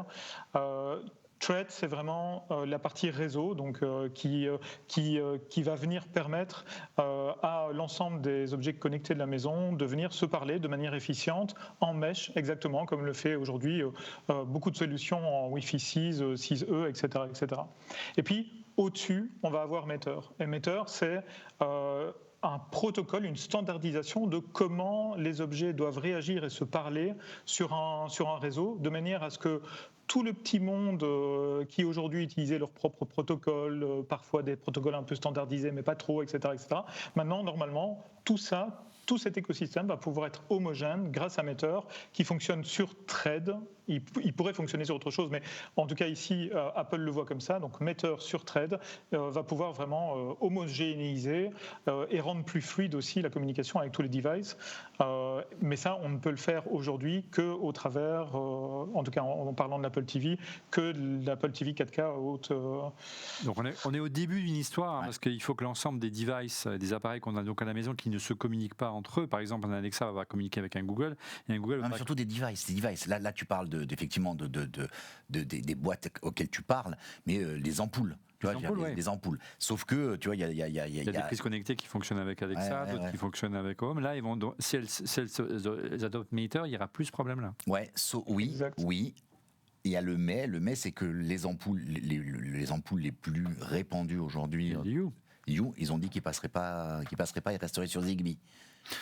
Non, je crois qu'il y a une mise à jour attendue début d'année, non ? J'attends de voir. J'attends de voir. Il faudra quand même un routeur. Donc, avec leur boîtier. C'est leur boîtier qui va être compatible. Mais tu vois, pas les ampoules directement. Regarde cette réaction de Human Zero sur Twitter, alias Mano. Je pensais que le protocole Matter serait disponible via une mise à jour. C'était sans compter l'équipe marketing d'Apple. Du coup, je me pose une question pour Matter. Il faut vraiment du hardware particulier pour une mise à jour. Si l'ancien Apple TV aurait suffi. C'est vrai que c'est assez... Il faut quoi ? Vraiment beaucoup de puissance. C'est pas une question de puissance, puisque a priori Amazon a annoncé le support de Matter sur les anciennes enceintes Alexa. Et Dieu sait, sur les enceintes Alexa, notamment celles qui ont des écrans, il n'y a pas forcément une puissance démesurée. Hein. Non, et c'est le même cas, on vient d'en parler, là, le pont Philips Hue, il a quoi ? Il a 4 ans. Il a quelques années en tout cas, et il est censé, en début d'année, être compatible par simple mise à jour. En tout cas, pour certains produits. Ouais. Ce qui est intéressant, c'est que, en fait, c'est une technologie où tu as, en fait, il y a 3 types de devices. Tu vois, il y a celui qui va connecter à Internet le réseau, il y a celui qui va faire le routage, et puis il y a ce qu'on appelle les hosts, c'est-à-dire tes ampoules, truc. Et du coup, ça sera beaucoup plus fluide. Et en plus, ça a un effet, il y a un effet de répétition. Donc, du coup, ton réseau sera beaucoup plus réactif. Oui, mais encore une fois, tout ça est théorique parce qu'aujourd'hui, l'écosystème n'est pas là. Ça se lance. Ouais. Donc là, vous investissez pour le futur. Moi, à la maison, j'ai installé Matter, si c'est rien passé. Hein, donc, parce qu'effectivement, l'ensemble des devices que j'ai à la maison, autour de l'Apple TV, ne gère pas encore ce standard-là. Pour conclure, regardez cette question Twitter, ou plutôt cette réaction de Florian Martin. Je ne vois toujours pas de killer feature qui me ferait me séparer de mon combo Xbox Series S, Chromecast, Ultra 4K. On verra dans quelques années. Moi, pour la Xbox, oui. Pour le Chromecast, je ne suis pas forcément d'accord. On va justement parler de la concurrence. Alors, on va parler de la concurrence et on va également parler du futur. Faut-il choisir une Apple TV aujourd'hui, plutôt la concurrence? On a déjà abordé le sujet notamment avec Didier tout à l'heure. D'abord, la première concurrence, on le disait en préambule de cette émission, c'est les téléconnectés. Quels sont les plus et les moins aujourd'hui qu'on peut attribuer à une télé ou à une Apple TV par rapport à une Apple TV justement? Aujourd'hui, par exemple, tout simplement, c'est gratuit, on n'a pas besoin d'acheter une Apple TV, on est d'accord. Ouais. Tu as le prix, ouais. Tu as aussi la fluidité dont on a parlé tout à l'heure. Les interfaces sont de plus en plus ergonomiques. Ils ont fait énormément c'est ça que tu veux dire? Ils ont fait Non. Tu prends une interface comme un Tizen chez Samsung ou tu prends du WebOS chez LG. Non, ça va en termes de fluidité. Mais c'est vrai que par exemple, tu vas basculer. Il y a encore une différence selon toi. Tu vas basculer de Netflix à, je t'ai dit une bêtise, moi, Amazon ou Disney+. Il y a une petite latence, tu vois. Ça va pas être un démarrage instantané sur l'Apple TV. Tu passes de l'un à l'autre. Et surtout, l'expérience est la même. En fait, c'est là où c'est intéressant, c'est que l'Apple TV, tu te retrouves, c'est comme tout est fait pour le même device et tu vois, entre autres la même télécommande, même si on a dit tout à l'heure qu'il y en a qui n'utilisaient pas la télécommande, du coup je trouve qu'il y a une homogénéité dans le fonctionnement des applications que tu n'as pas forcément sur les télés, parce que les télés elles ont un bouton de plus, elles ont un clic en moins, elles ont je trouve que la vraie différence pour encore une fois un utilisateur lambda, c'est qu'il va falloir savoir réorganiser tes apps à l'écran, ce genre de choses-là, choses qui avec l'Apple TV, bon tu as un certain nombre d'apps, tu vois, tu les déplaces assez facilement. Oui, c'est intuitif. Certaines télés, c'est vrai que c'est pas toujours Ils ont quand même fait énormément de progrès, hein, cette télé, tu le soulignais tout à l'heure. Mais encore une fois, pour le prix, qui est inclus dans le prix de ta télé, oui. C'est gratuit, elle est connectée, elles sont Wi-Fi ces télés, il y a une interface qui d'ailleurs souvent beaucoup inspirée de celle d'Apple TV. Il y a AirPlay. Tu parlais de la consommation, qui est la killer feature de cette nouvelle Apple TV? Là, t'as pas de... voilà. Aussi peu consomme-t-elle, t'as pas ce petit plus vu que c'est intégré. Il y a AirPlay aussi qui est arrivé. Par contre, moi j'étais surpris, Didier, sur ma Samsung, maintenant il y a de la pub sur certaines interfaces. Et là, par contre, je suis plus du tout d'accord. Hein. Non. Ouais, mais je sais pas. Moi, par exemple, la fonction que j'adore sur l'Apple TV, c'est le fait de pouvoir utiliser l'iPhone quand tu dois entrer des logins. Tu vois, ça a l'air de rien, mais qu'est-ce que c'est pratique un truc comme ça. Alors c'est vrai que tu t'identifies pas forcément 10 fois, mais tu sais, si tu as un peu des comptes par-ci par-là, que tu changes d'utilisateur, tout ça. Non, mais même parfois chercher un film.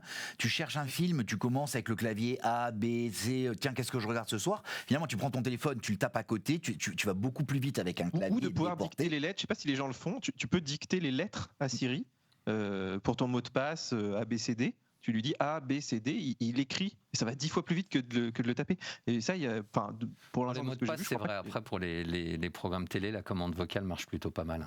Non, moi, ce que je trouve remarquable, finalement, c'est l'Apple TV, son meilleur argument par rapport aux télé, c'est son écosystème. Même si AirPlay s'est ouvert, il y a Home, il y a l'AirPlay qui marche beaucoup mieux, il y a la détection automatique, tu l'as dit, de ton iPhone ou ton Apple Watch pour pouvoir télécommander ton Apple TV.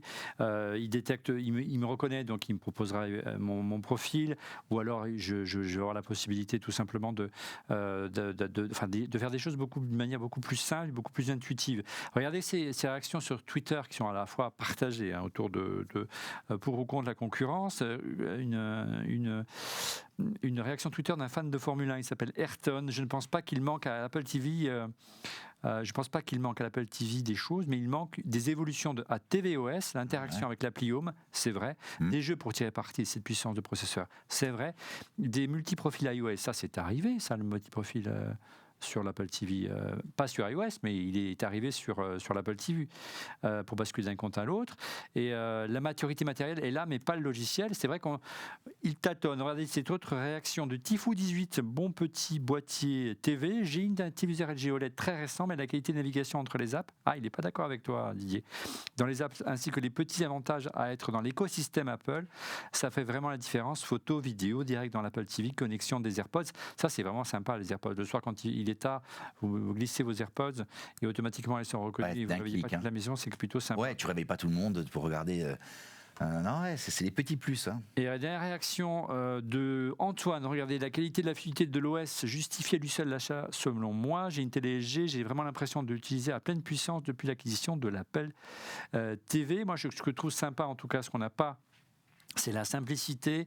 On dit souvent que si vous êtes vraiment un ultra de l'audio cinéma, il vaut mieux prendre une Nvidia Shield. Il y a quand même un système de réglage de calibration avec l'iPhone qui est quand même génial. Hein. On colle l'iPhone à l'écran et on a une qualité d'image comme une sonde colorimétrique. Celle-là, c'est vraiment purement génial. Et si vous voulez vraiment régler votre télé, il n'y a rien à faire. Hein. C'est assez magique. Mais bon, encore une fois, c'est un écosystème, hein, pour rebondir sur ce que je disais. On a AirPlay, on a Remote, on a Face ID pour pouvoir se reconnaître ou faire un paiement. On a Fitness Plus qui est assez sympa si vous faites du sport en chambre ou du sport en salon. Alors, qu'est-ce qu'on en pense par rapport aux boîtiers multimédia de streaming? Tu le disais tout à l'heure, Christophe, toi, tes Amazon Fire et autres sont restés dans la cave. 60 €, c'est pas cher quand même. Hein. Comme disait Laurent, je les ai fired, je les ai virés, comme dans Retour vers le futur numéro 2. Non, mais oui, c'est le manque de fluidité de l'interface, la difficulté d'avoir un AirPlay qui soit fluide, l'impossibilité de passer les musiques sur mon Apple Music avec en même temps le fait d'avoir les textes à l'écran et les belles pochettes et le flou artistique à l'arrière des pochettes, etc. Ouais. Enfin, bref, rien ne fonctionnait correctement et en plus de ça, toutes ces petites Apple TV, ces HomePod, etc. qui sont présents dans la maison. Malgré tout, en fait, ça étend les possibilités pour la maison connectée également, hein, pour Home. Et je voudrais revenir sur le tweetos qui nous disait ça manque d'interaction avec l'appli Home. De plus en plus, en fait, on intègre ça. Hein. Quand on sonne à la porte chez moi, ça arrive l'image arrive directement et mon Apple TV me dit il y a quelqu'un à la porte, voici l'image. Et grâce à la télécommande, en fait, on peut commencer à faire des actions pour ouvrir le portail, etc. etc. Ouais, mais c'est le début. Ça pourrait être 10 fois plus. Tu pourrais avoir. Alors, sois honnête, Christophe. Oui, je suis. Non, mais là où je suis d'accord. Tu as passé combien de temps à te configurer cette semaine? Tu as pris un jour de congé pour ça? En une demi-heure, c'était fait. Mais tu l'as sur ta télé Samsung, ça? Figure-toi qu'en fait, pour en revenir, donc chez moi j'ai deux télés, une Samsung et une LG, sans doute une similaire à celle de Didier avec la souris. Ouais. Ces télévisions-là, en fait, de temps en temps, elles sont sur Home, de temps en temps, elles ne répondent pas, donc c'est un peu comme elles veulent, en fait. Tandis que les Apple TV, qui sont branchés derrière, finalement, j'ai retiré carrément les Smart TV elles-mêmes de Home, j'ai branché les Apple TV derrière avec le bon câblage qui est nécessaire, et je demande à Siri, allume la télévision et s'il te plaît, ouvre Netflix et boum, c'est fait, quoi. Ouais. Alors parlons d'un qui est aujourd'hui, c'est certainement le produit le plus redoutable face à l'Apple TV. C'est la Nvidia Shield Pro, tu nous l'as montré tout à l'heure, ça vaut pas beaucoup plus cher, voire quasiment le même prix, 150 et 200 € pour la version Pro.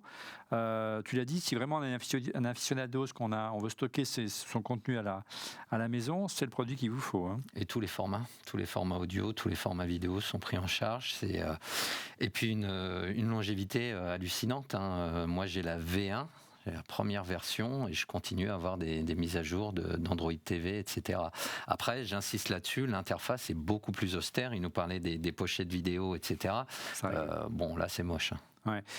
On a une fonction d'upscale en 4K, donc c'est plutôt sympa. Donc vous n'avez pas du contenu 4K, il y a un upscaling. Il y a des vrais jeux, hein, puisqu'il y a le GeForce Now. Alors, ça c'est énorme. Donc il y a des jeux AAA également. Mais bizarrement, ils la poussent. Ils ont du mal quand même, j'ai l'impression, non On reçoit souvent des communiqués de presse quand même sur le. Elle n'a pas été mise à jour. Hein. Ah là, ouais, ça fait un bail. Mais comme je te dis, elle a suffisamment de gouache, elle a suffisamment de puissance, et tu as les mises à jour logicielles. Et puis, en ce qui est jeu, etc., tu as un gros catalogue. Et si vous aimez les télévisions étrangères et que vous ne voulez pas vous prendre la tête pour regarder une application native d'une télévision australienne, pour faire plaisir à mon épouse par exemple, sur Apple TV c'est une galère parce qu'il n'y a pas de VPN. Là a priori on peut installer tous les VPN que l'on veut. Ça c'est pour moi c'est un usage très ciblé. Mais tu le mets sur ton routeur. Oui, il faut avoir un routeur qui permette de le faire et ça marche pas tout le temps. Hein. Donc voilà, il faut me changer les adresses DNS, c'est pas tip top. Tu as des ports USB, tu peux brancher un disque dur dessus directement, tu mets un VLC et puis tu lis les trucs. Tu sais que l'usage des VPN, quand tu discutes un peu avec les gens, une grande partie c'est pour regarder la F1, le foot et tout. Sans payer. Et du coup, bon après on discute de la légalité ou pas, mais dans tous les cas, c'est quand même beaucoup ces usages-là et c'est vrai que ça collerait bien avec l'Apple TV sur la partie vidéo. Quoi. Mais même, je vois, par exemple, Free, un truc qui m'embête, moi, c'est que Free, l'application officielle, elle marche que sur le réseau de Free. Ouais. Oui. Alors que si ton Apple TV, j'en sais rien, je l'ai déplacé, j'ai mis un réseau parce que j'ai un sous-réseau et c'est l'enfer. J'ai été obligé de remettre l'Apple TV sur le réseau Free, alors que tu as un réseau en dessous, ça devrait passer. Tu vois, c'est l'horreur. C'est une manière de.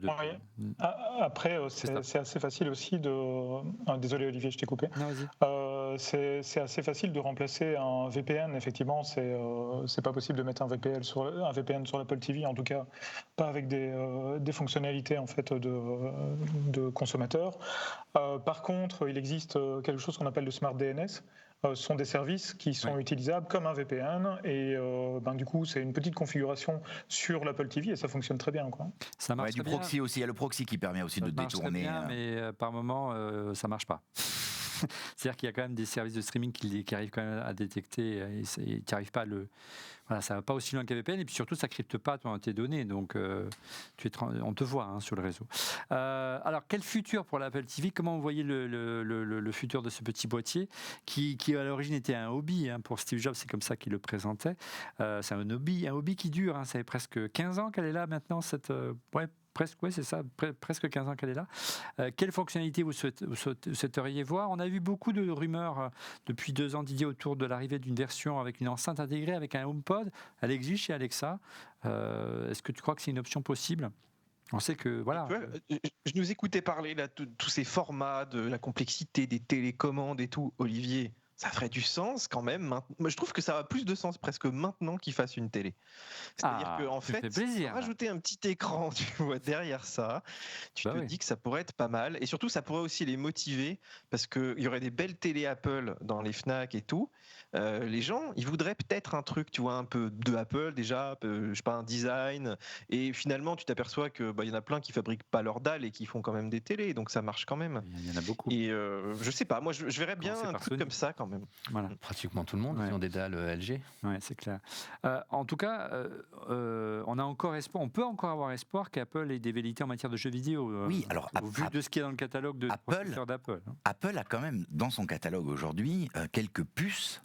Dont les M1, voire les M1 Ultra, c'est comme des puces qui tournent entre 2 et 21 teraflops, quoi. Tu vois, donc M1 Ultra, oui. Ouais, donc du coup, t'imagines, tu pourrais te dire qu'ils prennent un M1, tu vois, ils recyclent les anciennes puces de M1, et là, tu aurais une très très grosse machine, quoi. Elle serait pas au même prix ton Apple TV, par contre. Elle serait pas au même prix, mais si tu recycles des puces, comme on disait tout à l'heure, elles ont un nom, je me rappelle plus comment elles s'appellent ces puces, ou c'est Didier qui le disait, on en avait discuté avec Fred Crassa.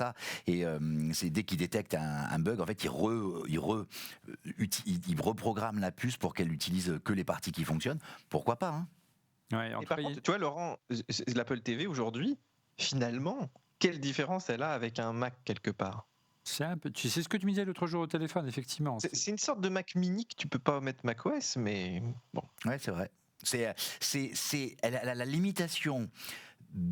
Par rapport au Mac, elle a la même limitation que l'iPad a. C'est-à-dire les applis sont. Non, mais c'est ça, quoi. Ouais, tu as raison. Bon, bref, on va voir, on verra dans le futur. En tout cas, regardez cette réaction pour conclure. On a encore lui, et c'est vrai qu'il a réagi beaucoup. On le remercie de Mano. Personnellement, je ne suis pas intéressé par cette nouvelle Apple TV car j'ai un modèle 4K de 2017 en 32 Go qui me convient très bien. La puce sur le modèle que j'ai me convient également parfaitement et le ventilateur, je ne l'entends jamais, c'est vrai. Et j'ai le port Ethernet. Effectivement, si vous n'avez pas besoin de meter dans les premiers temps que en classe, vous avez déjà toute la question d'attendre la prochaine version où il y aura Meter 2. Si vous avez une Apple TV 4K, ça sert à rien de passer à ce modèle-là. Soyons clairs, hormis que vous ayez un réseau développé d'objets connectés à la maison et que vous ayez vraiment être à la pointe. Peut-être pour le Wi-Fi, il y a peut-être une différence. Je ne crois pas qu'on soit en Wi-Fi 6 sur la version de 2017, loin de là. Ça change de passer en Wi-Fi 6, mais hormis ce point-là, effectivement, gardez l'ancien modèle, sauf si vous avez bien sûr une version HD. Voilà pour l'Apple TV. On en a longuement parlé ce soir. Quand l'équipe me disait mais on peut parler pendant 1 heure de l'Apple TV. La preuve, plus d'1 heure. On passe à vos coups de cœur. Allez, les coups de cœur, on se tourne tout de suite vers Christophe. Oui, mais tu sais Olivier, quand tu nous demandes de réfléchir pour un coup de cœur pour la fin de l'émission, en règle générale, effectivement, on y réfléchit et puis en fait, moi, je me fais des projections. Et là, pour le coup, ce sont des projections sur le mur. C'est un Kickstarter qui a commencé, un Kickstarter d'origine italienne, je pense. Et le truc qui est sympa, c'est que c'est un petit boîtier qu'on va pouvoir venir directement brancher sur un projecteur et on va pouvoir jouer à des jeux vidéo directement sur ces murs. Alors c'est évidemment c'est un petit peu le look d'anciens jeux vidéo des années 80, etc. Mais c'est quand même c'est super sympa. Ça coûte 199 € pour commencer. C'est une livraison sur février. Alors c'est un Kickstarter, donc c'est effectivement prendre un petit risque que de faire le pledge.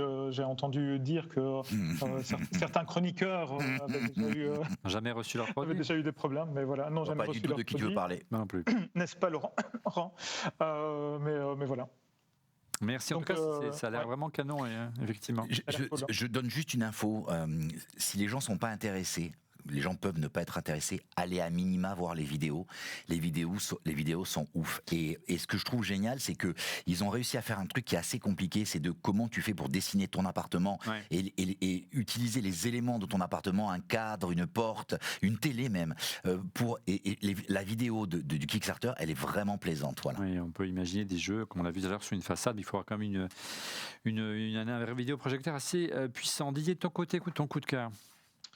Alors Olivier, quelle housse tu as sur ton iPhone? Je pense que je peux répondre à ta place. Tu as mis comme moi la housse d'Apple, j'imagine. Non, moi j'ai une housse Rhinoshield. Ah oui, pardon. Excuse-moi. Mais hors sponsor. Non, c'est une housse d'Apple. Donc voilà, bon, on les met parce que voilà, c'est celle d'Apple et puis que les gens veulent voir un petit peu les nouvelles couleurs, etc. Mais si tu veux de la housse en cuir très fine, MagSafe, avec peut-être même des versions portefeuille. Alors je sais pas si on a la petite vidéo, j'avais fait une petite vidéo de Mujo. Je regarde. Et voilà, bon, on a des images, c'est pas mal. Et en fait, ils font à peu près les mêmes produits qu'Apple. C'est à peu près les mêmes prix. Mais je trouve que c'est un petit peu mieux fini. Ah bon? En plus, c'est cher Apple. Et c'est vrai que la finition n'est pas forcément au rendez-vous. Enfin, la durabilité. Suivant les couleurs, je trouve qu'elles vieillissent mal. Et puis, les coloris d'Apple sont pas tous jolis. Et donc, c'est Mujo qui fait ça. Donc, c'est mon coup de cœur de la semaine. Et alors, Mujo, je sais pas si tu te rappelles, c'est eux qui avaient fait les gants tactiles pour iPhone il y a très longtemps. Oui. Et ils font beaucoup d'accessoires de maroquinerie maintenant. Ils sont basés, je crois, au Danemark ou Pays-Bas, je sais plus, mais c'est européen, donc fabrication européenne, c'est plutôt cool. Et les prix sont raisonnables et surtout ça dure bien dans le temps. Donc voilà, je trouve que si tu veux pas acheter du Apple made in China et tout, c'est une bonne alternative. Et surtout maintenant que tu as du MagSafe, c'est cool, ça colle sur tous les chargeurs. Alors il n'y a pas beaucoup de constructeurs de coques qui font du MagSafe en cuir, c'est encore assez rare à trouver. Merci. Donc voilà, ça vaut une 50aine d'euros et puis ils ont aussi les petits donc c'est un peu moins cher, cartes, etc. En cuir, ils ont le porte-carte intégré que n'a pas Apple. Tu sais, tu peux mettre ta petite carte derrière. Driss, ton coup de cœur avant de passer à Laurent. Mon coup de cœur, tu vois, je l'ai sur la tête. C'est en fait une tondeuse multifonction. C'est la Panasonic Multishape. Je te dis que j'ai fait une erreur parce que je me suis planté de sabot. Bon, c'est pas grave. C'est très court, hein? Ouais, c'est très court. Mais mais écoute, ça repousse aussi très vite. Alors l'intérêt de ce produit-là, c'est quand tu voyages beaucoup, c'est que tu as le cylindre qui contient la batterie rechargeable et puis tu peux changer les têtes. Ouais. Donc tu voyages, tu vas avoir ta petite tondeuse à barbe. Ah, ça marche aussi. Tu as aussi brosse à dents. Tu changes les têtes. Tu vois, tu as des têtes amovibles. Donc, au lieu de transporter plusieurs. C'est écolo, donc si ça fait tous les usages. Oui. Et puis, tu peux remplacer la batterie. À ce que j'ai vu, j'ai pas encore regardé plus en amont, mais voilà, il y a différents usages. Un seul produit, ça prend pas beaucoup de place et c'est relativement abordable. Le prix de départ, c'est 85 €.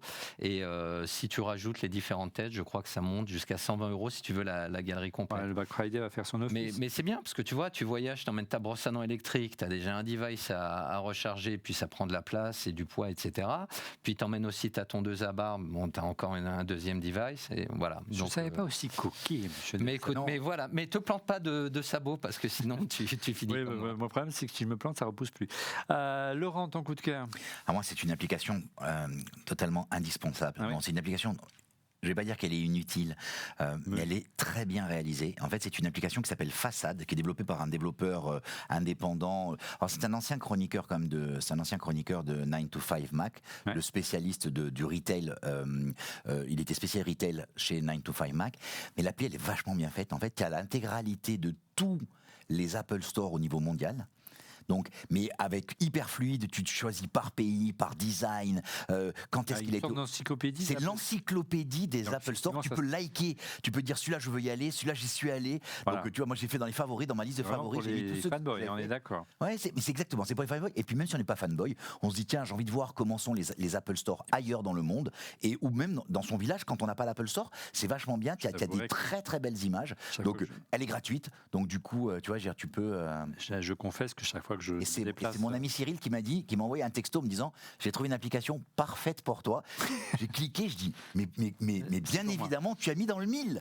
Merci Cyril. Je pense qu'on est beaucoup, ceux notamment qui regardent leur émission lorsqu'ils voyagent, vont en pèlerinage dans un Apple Store du coin. Hein. Et c'est intéressant, il y a aussi les Apple Store déplacés, les Apple Store fermés. Il y a très peu d'Apple Store qui ont fermé. Ouais. Je crois qu'il y en a 13 ou 14. Et par contre, il y en a une cinquantaine qui ont été déplacés. Il y a quelques-uns pas loin d'ici, moi soufflé dans l'oreillette. Mais bref. Celui du Louvre. Hein. Ouais, celui du Louvre notamment. De mon côté, vous connaissez certainement la solution de chez Nuki. Laurent, notamment, on est un grand fan. On l'a déjà présenté cette émission. C'est la serrure connectée de Nuki que nous utilisons au quotidien, notamment ici au studio. On peut ouvrir le studio avec l'iPhone ou partager à distance avec l'équipe.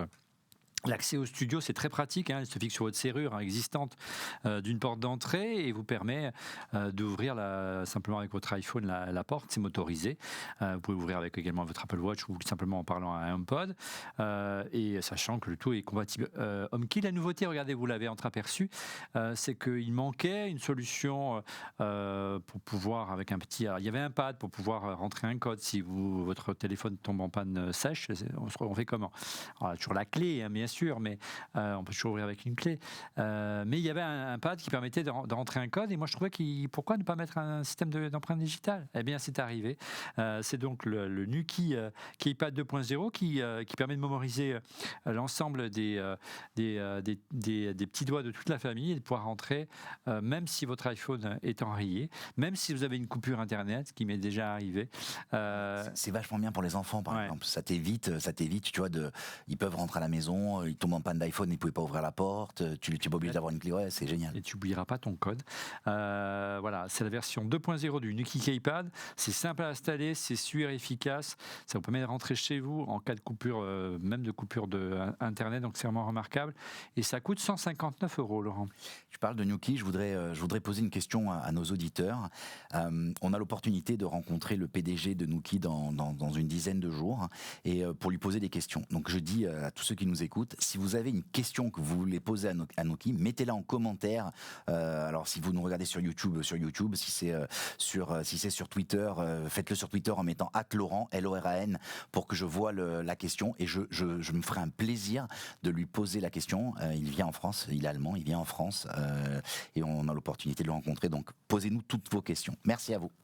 Allez, c'est la fin de cet épisode de Refait le Mac. Merci de l'avoir suivi. Merci encore pour votre fidélité. Je vous donne rendez-vous la semaine prochaine pour un nouvel épisode, et pour être prévenu en temps réel de la mise en ligne de l'émission, je vous invite à vous abonner à notre chaîne en cliquant sur le petit bouton, et n'oubliez pas bien sûr de cliquer également sur le petit pouce, ça fait plaisir. Merci encore pour votre fidélité. Merci Driss, merci Laurent, merci Didier, merci Christophe. Rendez-vous la semaine prochaine. Au revoir.